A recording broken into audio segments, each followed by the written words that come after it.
दार्जिलिंग गया था मन बहलाव के लिए, किंतु यहाँ काले बादलों और ज़बरदस्त वर्षा होने की वजह से दसों दिशाएं ढकी हुई हैं। इस स्थिति में घर से बाहर निकलने की हिम्मत नहीं होती और घर के अंदर रहने से मन अधिक उदासी और निराशा के गहरे सागर में डूबने लगता है। दार्जिलिंग का मौसम बहुत खराब था। हर दिशा मतवाले मेघों व वर्षा से आच्छादित थी। ऐसे वातावरण में न बाहर निकलने का मन होता था और न ही घर के भीतर बैठे रहने का। वातावरण और मौसम की यह हालत देखकर मन कुछ उदास हो गया। होटल में सुबह का नाश्ता करके बरसाती ओढ़कर घूमने निकला। निरंतर बारिश हो रही थी और आकाश में घने बादल चारों ओर छाए हुए थे। नीरव कलकत्ता रोड पर अकेले टहलते हुए मैं मन ही मन सोच रहा था, अनंत बादलों के इस देश में रहना अब अच्छा नहीं लगता। शब्द, स्पर्श और गंध से भरी अनोखी धरती माता को फिर से पांचों इंद्रियों द्वारा पांचों रूपों में पाने के लिए दिल बेचैन हो उठा। तभी अचानक किसी स्त्री के सिसकने की करुण आवाज़ मेरे कानों में पड़ी। यूं तो पूरी दुनिया ही रो और सिसक रही है, इसलिए किसी का रोना सिसकना कोई बड़ी बात न थी। किसी अन्य स्थान पर न होता तो शायद पलटकर भी न देखता, किंतु इस प्रकार के वातावरण में वह आवाज़ कुछ अजीब और अकेली सी महसूस हुई। मैं इस आवाज़ को नज़रअंदाज न कर सका। आवाज़ की ओर आगे बढ़कर देखा। स्त्री गेरुआ वस्त्र पहने हुए थी, जिसके सिर की सुनहरी और मटमैली जटाएं जूड़े के रूप में बंधी हुई थी। सड़क किनारे एक पत्थर पर बैठी रो रही थी। उसका यह रोना किसी ताजी घटी शोकपूर्ण घटना पर रोने जैसा नहीं था। यह तो दुखों का वह यादगार था जो भीतर के अंधेरे और सूनेपन के एहसास से उत्पन्न होकर बाहर आ रहा था। मैंने टूटी फूटी हिंदी में उससे पूछा, तुम कौन हो और इस प्रकार क्यों रो रही हो? क्या हुआ है तुम्हें? बिना कोई उत्तर दिए उसने अपनी भीगी चमकती आंखों से एक नज़र मुझ पर डाली। मैं यह सोचकर कि शायद किसी पर पुरुष को एकाएक सामने पाकर वह भयभीत हो उठी है, सांत्वना सी देते हुए कहा, तुम डरो मत, मैं भला आदमी हूँ। मेरी बातों को सुनकर वह हंसती हुई ठेठ हिंदुस्तानी में बोली, बहुत दिनों से भय, डर, लाज, शर्म सब घोलकर आत्मसात किए हूँ। बाबूजी, एक ज़माना था कि मैं जिस जनान खाने में रहती थी वहाँ मेरे अपने भाई को भी अंदर आने के लिए इजाज़त लेनी पड़ती थी। आज सारी दुनिया में किसी से मेरा कोई पर्दा नहीं है। मैं तो ज़माने की वह बेपर्दा औरत हूँ जिसे अब पर्दे अच्छे नहीं लगते। पहले तो मुझे थोड़ा क्रोध आता था। मेरा रहन सहन सब विलायती था, पर यह दुर्भाग्य की मारी स्त्री भी बिना संकोच के मुझे बाबू जी कहकर क्यों पुकार रही। सोचा कि व्यर्थ माथा पच्ची क्यों करूं, अपना रास्ता पकड़ूं, मगर उसके जवाब के बाद उत्पन्न हुई उत्सुकतावश के वशीभूत मैं ऐसा न कर सका, बल्कि कुछ उदारता दिखाते हुए गर्दन थोड़ी टेढ़ी करके पूछा, मैं तुम्हारी कोई मदद कर सकता हूँ क्या? तुम्हारी कोई इच्छा है? उसने स्थिर भाव से मेरी तरफ देखा और क्षण भर बाद संक्षेप में उत्तर दिया, मैं बद्राउन के नवाब गुलाम कादिर खां की बेटी हूँ। बद्राउन किस देश में है? गुलाम कादिर खां कौन से नवाब हैं? उनकी बेटी किस दुख के कारण सन्यासिनी के वेश में दार्जिलिंग की इस कलकत्ता रोड के किनारे बैठकर रो रही है? मैं इसका सिर पैर भी नहीं जानता, किंतु उसका परिचय जानकर उस विषय में और जानने की उत्सुकता मेरे मन में और बढ़ गई। बीच में टोकूंगा नहीं, कहानी खूब जम रही है। उसी पल अपने चेहरे को अत्यंत गंभीर बनाकर लंबा सलाम करते हुए बोला, बीबी साहिबा माफ़ कीजिए, मैं आपको पहचान न सका। न पहचान सकने को लेकर अनेक तर्कपूर्ण कारण व्यक्त किए जा सकते थे। उनमें सबसे बड़ा कारण तो यही था कि उन्हें पहले कभी देखा ही नहीं था। उस पर ऐसा घना कोहरा कि आपने हाथ पांव देखना तक मुश्किल रहा था। बीबी साहिबा ने भी इसे मेरा अपराध नहीं माना और संतुष्ट स्वर से दाहिने हाथ के इशारे से एक अलग पड़े पत्थर की ओर संकेत करते हुए मुझे अनुमति दी। बैठिए। मैंने देखा उस स्त्री में एक प्रकार का अधिकार पूर्ण आदेश देने की क्षमता थी। मैंने ऐसे जाहिर किया मानो आसन ग्रहण करने की उसकी सम्मति पाकर एक दुर्लभ सम्मान प्राप्त किया हो। बद्राउन के गुलाम कादिर खां की पुत्री नूरुन्निसा या मेहरुन्निसा या नूर उल मुल्क ने मुझे दार्जिलिंग के कलकत्ता रोड के किनारे अपने निकट ही नीचे कीचड़ लगे आसन पर बैठने का अधिकार दिया है।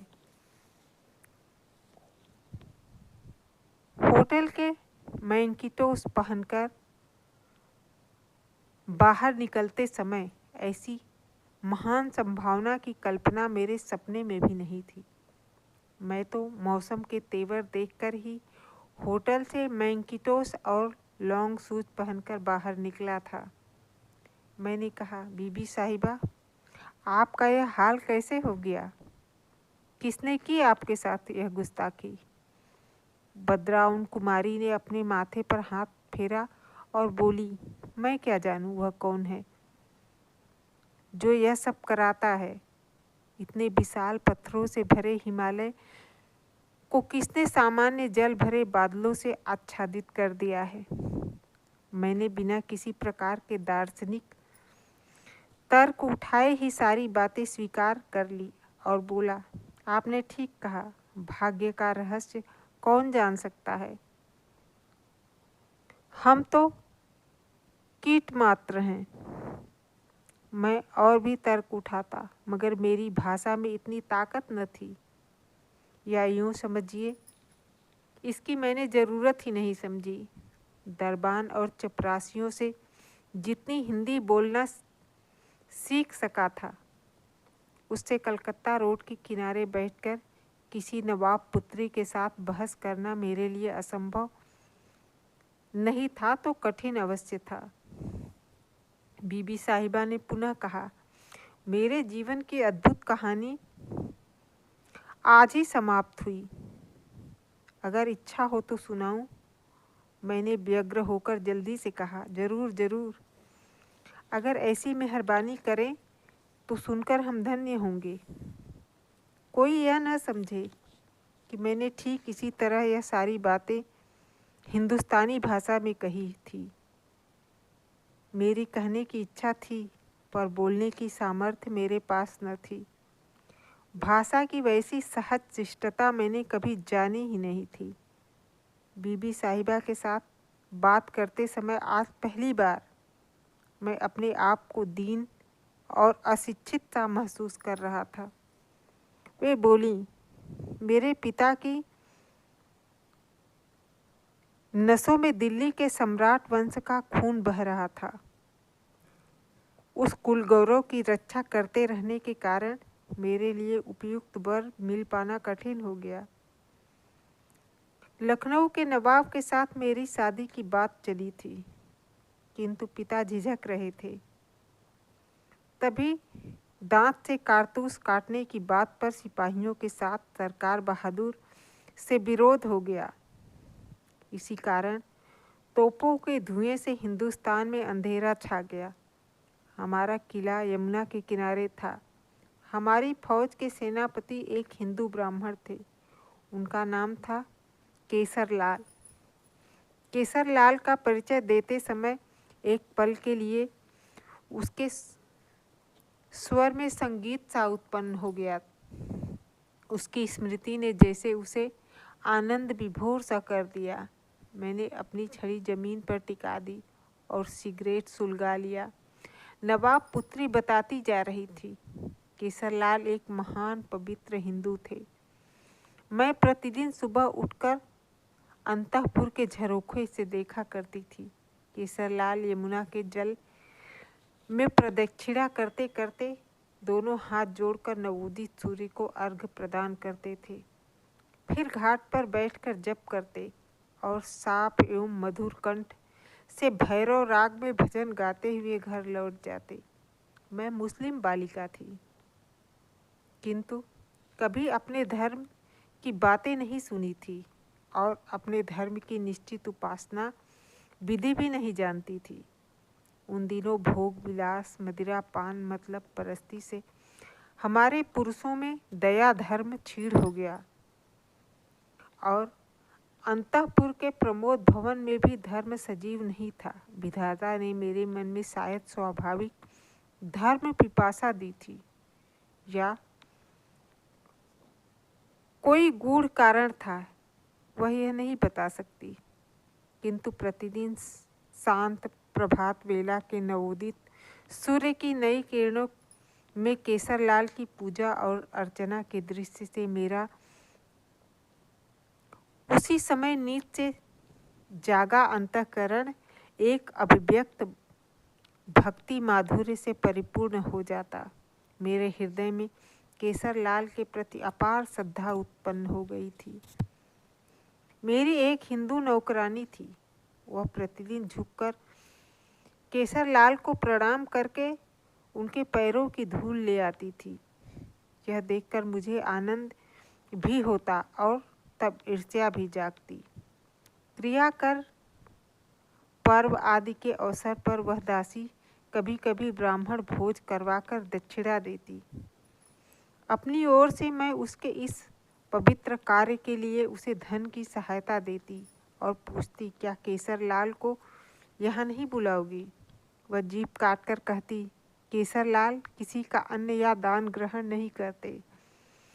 इस प्रकार प्रत्यक्ष या परोक्ष किसी रूप से केसरलाल को किसी भी प्रकार का भक्ति चिन्ह न दिखा पाने के कारण मेरा हृदय व्याकुल और अतृप्त बना रहता। हमारे पूर्वजों में से कोई एक किसी ब्राह्मण कन्या को बलपूर्वक विवाह करके लाए थे। मैं अंतःपुर के किनारे बैठकर उनके पवित्र रक्त का प्रवाह अपनी शिराओं में अनुभव करती और उस रक्त सूत्र से केसरलाल के साथ अभिन्न संबंध की कल्पना करके थोड़ी बहुत मात्रा में तृप्त होती थी। अपनी हिंदू दासी से मैं हिंदू धर्म के समस्त आचार व्यवहार सीखती, देवी देवताओं की आश्चर्यजनक कथाएं सुनती, रामायण महाभारत का अपूर्व इतिहास विस्तार से सुनकर उस बंद अंतःपुर के एक किनारे पर बैठकर हिंदू जगत का अनुपम दृश्य मेरे मन के तट पर अंकित हो उठता। मूर्ति और प्रतिमाएं, शंख घंटे की ध्वनि, सोने के कलश वाले सुंदर मंदिर, धूप और धुने का धुआं अगर और चंदन मिले फूलों की सुगंध, योगी तथा सन्यासियों की अलौकिक क्षमता, ब्राह्मण की देवतुल्य महत्ता, मनुष्य रूप धारण किए हुए देवताओं की विचित्र लीला, सब कुछ मिलकर मेरे लिए एक अति प्राचीन और विस्तृत अत्यंत मधुर अलौकिक मायालोक की सृष्टि करते। मेरा हृदय घोंसले से बिछड़े पक्षी की तरह प्रभात बेला में विशाल प्राचीन महल के हर कमरे में उड़ उड़ कर घूमता रहता। हिंदू जगत मेरे बालिका हृदय के लिए एक परम सुंदर परियों की कहानियों वाला साम्राज्य था। उन्हीं दिनों कंपनी बहादुर के साथ सिपाहियों की लड़ाई छिड़ गई। हमारे बद्राउन के छोटे से किले में भी क्रांति की लहर प्रज्वलित हो उठी। केसरलाल ने कहा, अब तो गो मांस खाने वाले गोरे लोगों को आर्यावर्त से भगाकर फिर एक बार हिंदुस्तान में राजपथ के लिए हिंदू मुसलमानों में जुए की बाजी जमानी पड़ेगी। मेरे पिता गुलाम कादिर खां एक चतुर व्यक्ति थे। वे अंग्रेज जाति के विषय में कूट भाषा में संबोधित करते हुए बोले, वे लोग असंभव को संभव कर सकते हैं। हिंदुस्तान के लोग किसी प्रकार भी उनसे नहीं जीत पाएंगे। मैं अनिश्चय की आशा में इस छोटे से किले को खोना नहीं चाहता। मैं कंपनी बहादुर से नहीं लड़ूंगा। हिंदुस्तान के सारे हिंदू मुसलमानों के खूनों में उबाल आ रहा था और मेरे पिता की इस व्यापारी सुलभ चतुराई से हम सबके मन में धिक्कार का भाव जाग उठा। यहाँ तक कि मेरी बेगम माताएं भी बहुत व्यथित हो उठी थी। इसी समय फौज लिए सशस्त्र केसरलाल ने आकर मेरे पिता से कहा, नवाब साहब, अगर आप हमारे साथ नहीं रहेंगे तो जब तक लड़ाई चलेगी आपको कैद करके आपके किले पर मैं कब्जा कर लूँगा। मेरे पिता ने तत्काल पैंतरा बदल कर कहा, इन सब फसादों की कोई ज़रूरत नहीं, मैं तुम लोगों के साथ ही रहूँगा। केसरलाल बोले, राजकोष से कुछ धन निकालना पड़ेगा। पिता ने कुछ विशेष नहीं दिया। बोले, जब जैसी ज़रूरत होगी देता रहूँगा। मेरी मांग से लेकर पैर तक की उंगली तक के जितने आभूषण थे मैंने सब दिए। उन्होंने उसे स्वीकार कर लिया। मुझे इससे असीम आनंद प्राप्त हुआ। मेरे शरीर का प्रत्येक अंग पुलकित और रोमांचित हो उठा। केसरलाल जंग लगी बंदूकों की नालों और पुरानी तलवारों को घिस घिस कर साफ करने में लग गए। इतने में अचानक एक दिन शाम को जिला कमिश्नर साहब गोरी फौज को साथ लेकर आसमान में धूल उड़ाते हुए हमारे किले पर आ धमके। मेरे पिता गुलाम कादिर खां ने उन्हें छिपकर गदर की खबर पहुंचा दी, मगर बद्राउन की फौज पर केसरलाल का ऐसा अद्भुत प्रभाव था कि उनके इशारे पर वे टूटी बंदूक और जंग लगी तलवार हाथ में लिए लड़ने मरने के लिए तैयार हो गए। अपने विश्वासघाती पिता का घर मुझे नरक के समान लगने लगा। क्रोध, दुख, लज्जा और घृणा से मेरी छाती फटने लगी, पर आंखों से एक बूंद पानी भी न निकला। अपने डरपोक भाई की पोशाक पहनकर बदले हुए वेश में मैं किले से बाहर निकल गई। मुझे देखने का किसी के पास अवसर न था। जब धूल और बारूद का धुआं, सैनिकों की आहें और बंदूकों की आवाज़ रुक गई तो ऐसा लगा मानो मृत्यु की भीषण शांति ने जल, स्थल और आकाश को ढक लिया हो। यमुना के जल में अपनी लालिमा बिखेर कर सूर्य अस्त हो गया था। संध्या के आकाश में शुक्ल पक्ष का पूर्ण चंद्र विराजमान था। युद्ध क्षेत्र में चारों तरफ केवल मृत्यु का विकराल तांडव दिखाई दे रहा था। कोई और समय होता तो मेरा हृदय दुख और भय से दब जाता,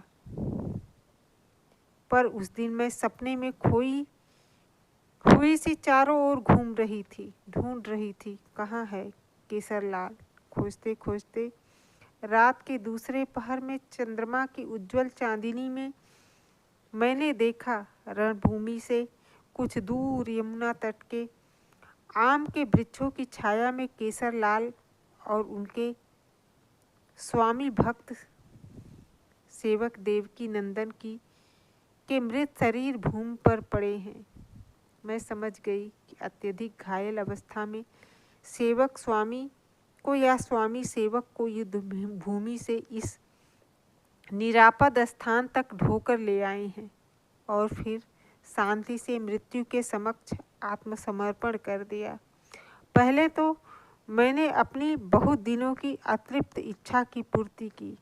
मैंने केसरलाल के चरणों में बैठकर अपने घुटनों तक लंबे बालों को खोलकर बार बार उसके पैरों की धूल पोंछी। फिर उनके हिम शीतल चरण कमलों को उठाकर अपने अतृप्त ललाट पर लगाया। चरणों का चुंबन करते ही मेरी आंखें बरस पड़ी। केसरलाल जैसे व्यक्ति के लिए आंखों में पानी आना स्वाभाविक था।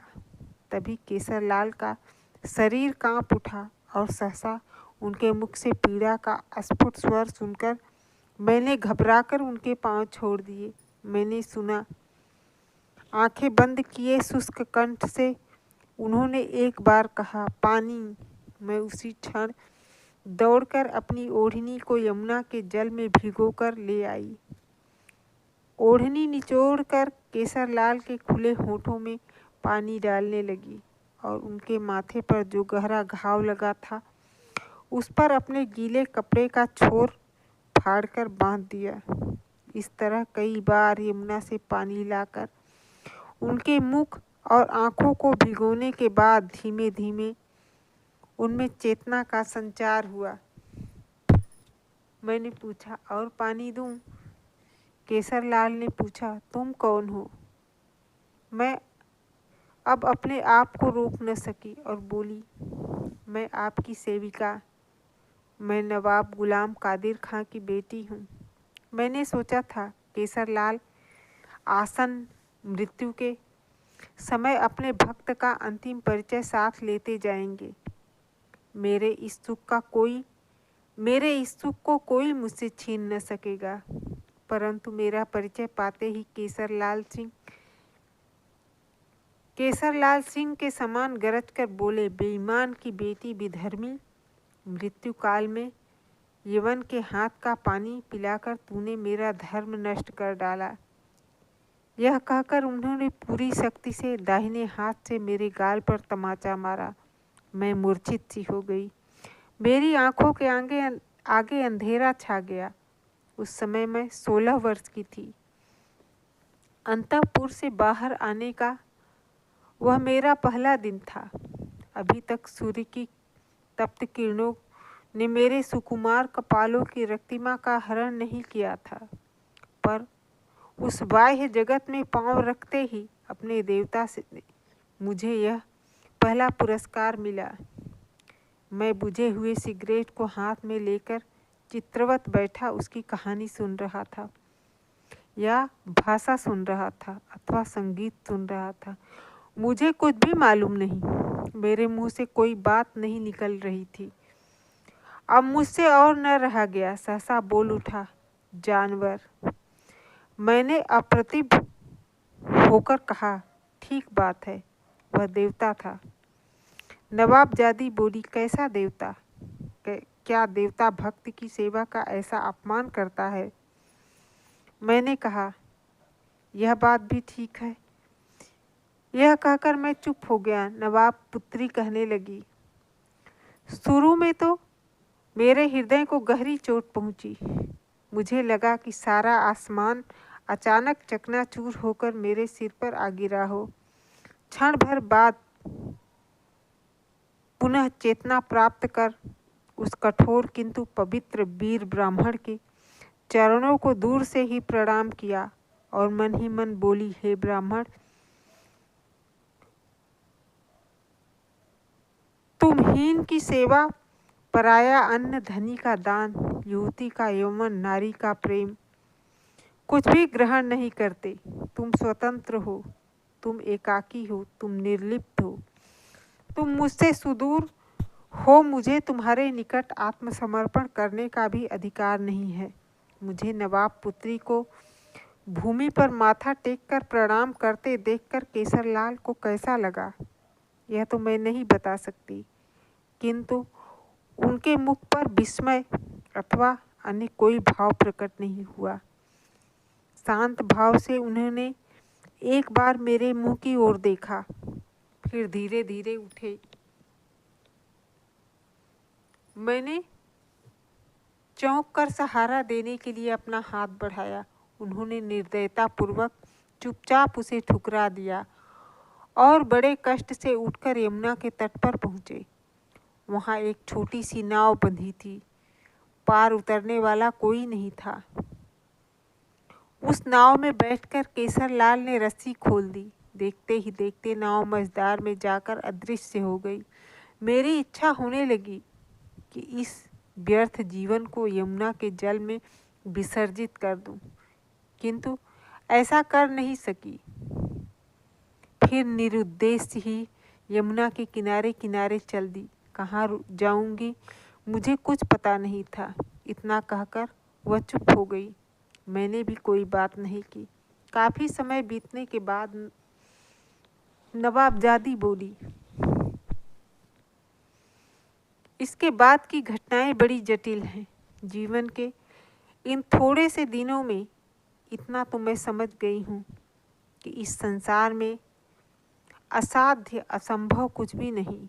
नवाब के अंतःपुर की बालिका के लिए बाह्य जगत संपूर्ण रूप से दुर्गम प्रतीत हो सकता है, पर एक बार बाहर निकलने पर चलने के लिए रास्ता अपने आप मिल जाता है। वह रास्ता नवाबी का भले ही न हो, मगर रास्ता तो रास्ता है। उस रास्ते पर मनुष्य सदैव से चलता आ रहा है। सामान्य जनजीवन के चलने वाले इस मार्ग पर अकेली नवाबजादी का लंबा भ्रमण वृतांत शायद सुनने में सुखकर न हो, अगर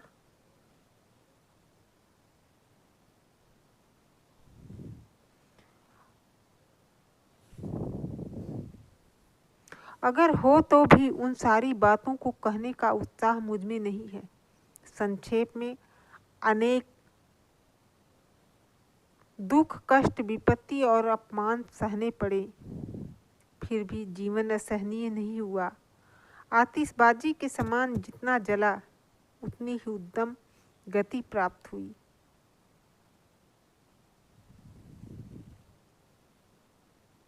जब तक वेग से चल रही थी, जलने का बोध नहीं था। आज अचानक वह परम दुख और चरम सुख की आलोक शिखा बुझ जाने पर इस पथ की धूल के ऊपर जड़ पदार्थ की भांति गिर पड़ी हूँ। आज मेरी यात्रा का समापन हो गया। यही मेरी कहानी भी समाप्त होती है। इतना कहकर नवाब पुत्री मौन हो गई। मैंने मन ही मन सिर हिलाया। कहानी का अंत तो किसी तरह भी नहीं हो सकता। कुछ देर चुप रहकर मैं टूटी फूटी हिंदी में बोला, गुस्ताखी माफ़ कीजिए, बाद की बातें ज़रा खोल कर बताइए तो गुलाम के दिल की बेचैनी काफ़ी कुछ कम हो सकती है। नवाब पुत्री हंसी। मैं समझ गया, मेरी टूटी फूटी हिंदी का असर हुआ है। अगर मैं शुद्ध हिंदी में बात कर पाता तो मेरे सामने उनकी लज्जा न टूटती, पर मैं उनकी मातृभाषा बहुत कम जानता हूँ। यही हम दोनों के बीच एक बड़ी दूरी थी। शायद यही एक पर्दा भी था। उन्होंने फिर कहना आरंभ किया, केसरलाल के समाचार मुझे बराबर मिलते रहे, पर उनसे किसी प्रकार भी मिल नहीं पाई। वे तात्या टोपे के दल के साथ मिलकर उस क्रांति से आच्छादित आकाश के नीचे कभी पूर्व में, कभी पश्चिम में, कभी उत्तर में, कभी दक्षिण में वज्रपात की तरह क्षण भर के लिए गिरते और जलकर फिर अदृश्य हो जाते। उस समय मैं योगिनी का रूप धारण कर काशी के शिवानंद स्वामी को पिता संबंधित करते हुए उनके निकट संस्कृत शास्त्र का अध्ययन करने लगी थी। उस समय के भारतवर्ष के सभी समाचार उनके चरणों में आकर एकत्रित होते थे। मैं भक्ति भाव से शास्त्र की शिक्षा ग्रहण करती और करुण उद्वेग के साथ युद्ध के समाचार संग्रह करती थी। धीरे धीरे ब्रिटिश राज ने हिंदुस्तान की ओर विद्रोह की अग्नि को अपने अत्याचार रूपी जल प्रज्वलित कर बुझा दिया था। उस समय सहसा केसरलाल के समाचार मिलने बंद हो गए।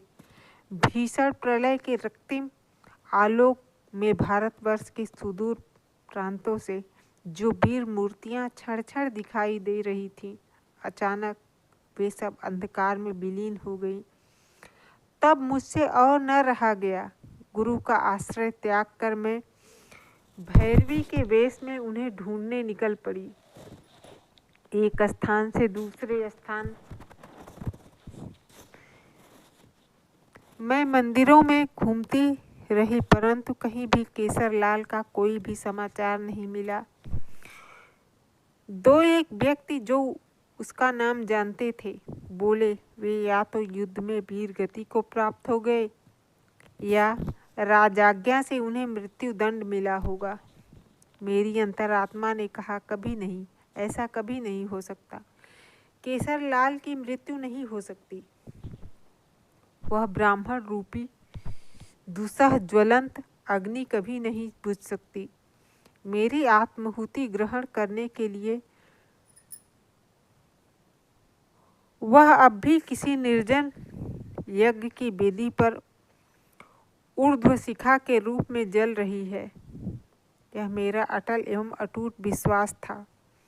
हिंदू शास्त्रों में स्पष्ट तौर पर लिखा है कि ज्ञान के द्वारा, तपस्या के द्वारा शुद्ध भी ब्राह्मण बन सकता है, किंतु मुसलमान ब्राह्मण बन सकता है या नहीं, इसका कोई उल्लेख नहीं किया गया।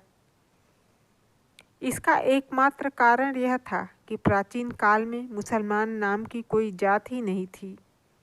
मैं जानती थी कि केसरलाल के साथ मेरा मिलन असंभव है, क्योंकि उससे पहले मुझे ब्राह्मण बनना होगा। एक एक करके 30 वर्ष बीत गए। मैं अपनी आत्मा से, बाहर से, आचार व्यवहार से, मन वचन कर्म से ब्राह्मण बन गई थी। मेरा उस ब्राह्मण पितामही का रक्त निष्कलुष तेज के साथ मेरे संपूर्ण शरीर में प्रवाहित होने लगा। मैंने मन ही मन अपने यौवनारंभ के प्रथम विप्र, अपनी यौवन, अपनी समाप्ति के अंतिम विप्र, मेरे तीनों लोकों के एकमात्र विप्र के चरणों में स्वयं को संपूर्ण रूप में निसंकोच भाव से प्रतिष्ठित कर एक अपूर्व तृप्ति प्राप्त की। युद्ध और क्रोध के मध्य केसरलाल की वीरता की मैंने अनेक गाथाएं सुनी, किंतु वे बातें मेरे हृदय पर अंकित न हो सकी। बस वही चित्र कि शांत चांदनी रात में निस्तब्ध यमुना की धार में एक छोटी सी नाव पर सवार अकेले केसरलाल चले जा रहे हैं, मेरे हृदय पटल पर अंकित हो चुका था। मैं प्रतिक्षण बस यही देखा करती कि ब्राह्मण निर्जन नौका पर सवार रात दिन किस अनजान महारहस्य की खोज में भागा जा रहा है। उसका कोई साथी नहीं, सेवक नहीं, उसे किसी की आवश्यकता नहीं। वह निर्मल, आत्मनिमग्न पुरुष स्वयं अपने आप में पूर्ण है। प्रकाश के संपूर्ण ग्रह, चाँद, तारे उसे चुपचाप निहार रहे हैं। इसी बीच समाचार मिला कि केसरलाल ने राजदंड से पलायन कर नेपाल में आश्रय लिया है। केसरलाल नेपाल छोड़कर न जाने कहाँ चले गए।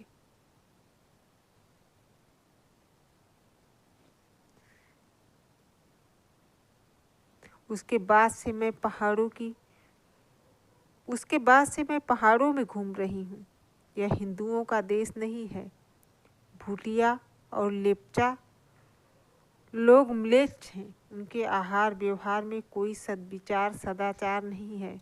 इनके आराध्य देव, इनकी पूजा और अर्चना की विधि सब कुछ भिन्न है। अनेक दिनों की साधना के द्वारा मैंने जो विशुद्ध शुचिता प्राप्त की थी, मुझे भय होने लगा कि कहीं उनके बीच रहकर मुझ पर इन लोगों का लेस मात्र प्रभाव भी न पड़ जाए। मैंने हर संभव चेष्टा से अपने को हर प्रकार से मलिन स्पर्श से बचाकर रखा है। मैं जानती थी कि मेरी नाव किनारे आ लगी है। मेरे जीवन का चरम तीर्थ निकट ही है। उसके बाद और क्या कहूँ, शेष बातें बहुत कम हैं। दीप जब बुझता है तो हवा के एक झोंके से बुझ जाता है। इस बात की ओर लंबी व्याख्या क्या करूं? 38 साल बाद इस दार्जिलिंग में आकर आज सुबह मैंने केसरलाल को देखा। वक्ता को यहाँ चुप होते देखकर मैंने उत्सुकता से पूछा, क्या देखा? नवाब पुत्री बोली, देखा वृद्ध केसरलाल भूटिया बस्ती में भूटिया पत्नी तथा उसके गर्भजात पौत्र पौत्रियों को लेकर मैले कपड़े पहने मैले आंगन में भुट्टों से दाने निकाल रहा है। कहानी समाप्त हुई। मैंने सोचा उससे सांत्वना के कुछ शब्द कहने चाहिए, इसलिए मैं बोला, 38 साल तक लगातार जिसे प्राणों के भय से रात दिन विजातियों के साथ रहना पड़ा हो, वह भला अपने आचार की रक्षा कैसे कर सकता है? नवाब कन्या बोली, क्या मैं यह नहीं समझती, पर मैं इतने दिन किस मोह में घूम रही थी, जिस ब्राह्मणत्व ने मेरे किशोर हृदय का हरण किया था। क्या मैं जानती थी कि वह केवल अभ्यास और संस्कार मात्र था? मैं तो समझती थी वह धर्म था, अनादि था, अनंत था। यदि ऐसा न होता तो 16 वर्ष की किशोरावस्था में पिता के घर से पहली बार बाहर निकलकर उस चांदनी रात में अपने विकसित पुष्पित भक्ति के वेग से कंपित तन मन और प्राणों के समर्पण के बदले ब्राह्मण के दाहिने हाथ से जो दुस्सह अपमान मिला था, उसे गुरु के हाथ की दीक्षा समझकर चुपचाप सिर झुकाकर दुगने भक्तिभाव से क्यों मैंने सिरोधार्य कर लिया। हाय ब्रह्म मानव, तुमने तो अपने एक अभ्यास के बदले दूसरा अभ्यास प्राप्त कर लिया। मुझे अपने एक यौवन एक जीवन के बदले दूसरा जीवन और यौवन कहाँ मिलेगा? यह कहकर रमणी उठ खड़ी हुई और बोली, नमस्कार बाबूजी। क्षण भर में ही मानो संशोधन करके कहा, सलाम बाबू साहब। उस मुस्लिम अभिवादन के द्वारा उसने मानो जीर्ण नींव वाले धराशायी भग्न ब्राह्मणत्व से अंतिम विदा ली। शायद उसका मन मुस्लिम समुदाय में विलय हो गया था।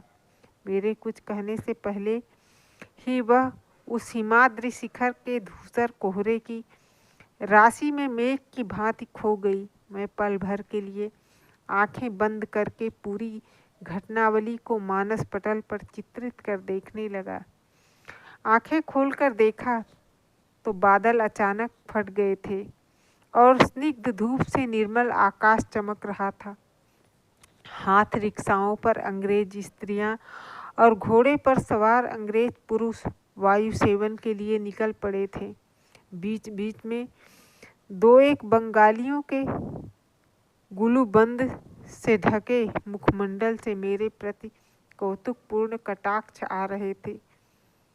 मैं जल्दी से उठ खड़ा हुआ। जो कुछ भी देखा सुना था वह अब सत्य प्रतीत नहीं हो रहा था। लगता था मैंने कोई कल्पना बुनी थी। वह मुसलमान ब्राह्मणी वह ब्राह्मण वीर और यमुना के किनारे का वह किला, सब कुछ मेरी कल्पना मात्र थी जो कुछ पलों के लिए मेरे समक्ष चित्रित हो उठी थी।